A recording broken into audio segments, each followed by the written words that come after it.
Tapa cloth, or ngatu as it is called in Tonga, is cloth made from the bark of the paper mulberry tree. The inner bark is beaten into fine sheets and painted using traditional designs.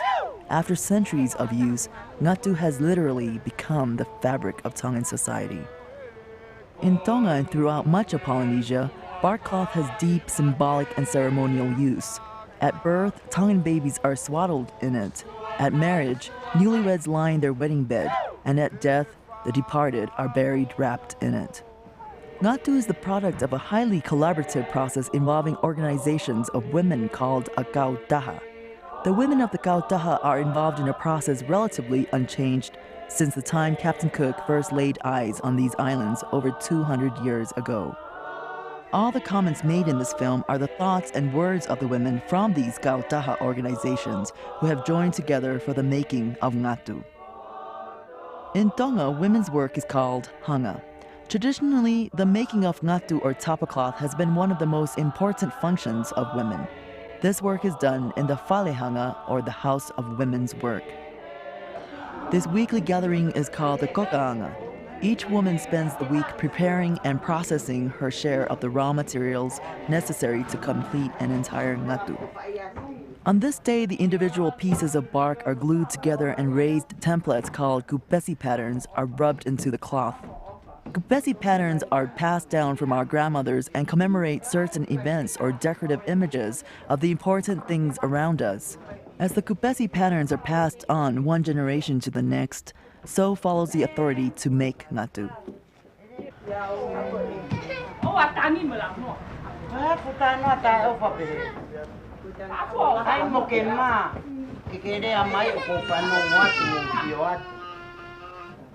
A woman scolds a young mother for talking impatiently to her little child.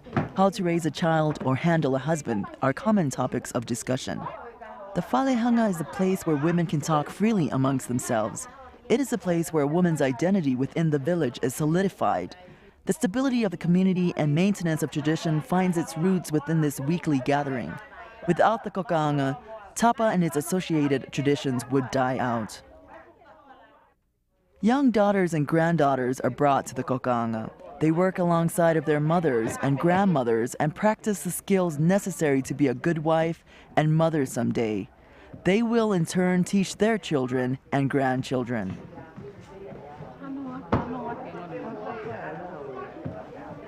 Each kokaanga begins with song and prayer.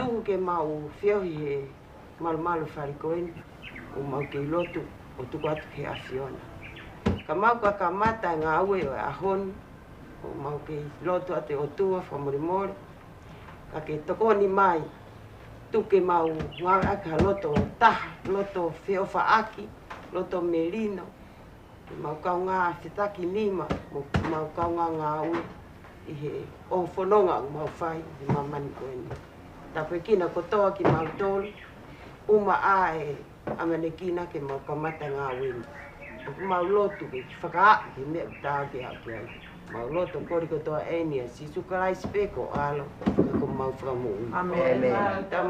This organization is called a kautaha do langanga. Each organization numbers between 20 and 50 women. Each group also gives itself a name.